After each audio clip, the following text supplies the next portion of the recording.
پاکستان سنی تحریک حیدرآباد کے زیر اہتمام مارکائی حق کے 1 سال مکمل ہونے کی خوشی میں حیدر چوک سے ریلی نکالی گئی۔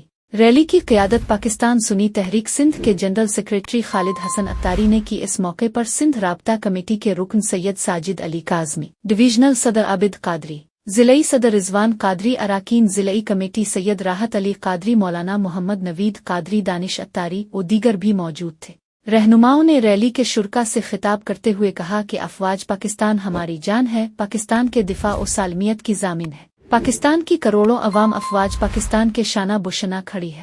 ہمیں افواج پاکستان پر فخر ہے اور افواج پاکستان ہمارا قیمتی اثاثہ ہے۔ ہمیں سوشل میڈیا پر اپنی افواج پاکستان کا بھرپور دفاع کرنا چاہیے۔ ہمارا جینا مرنا پاکستان اور افواج پاکستان کے ساتھ ہے۔ افواج پاکستان ہماری دفاع کی آخری لکیر ہے۔ الحمدللہ دنیا بھر میں افواج پاکستان کی وجہ سے پاکستان کی عزت و توقیر میں مزید اضافہ ہوا۔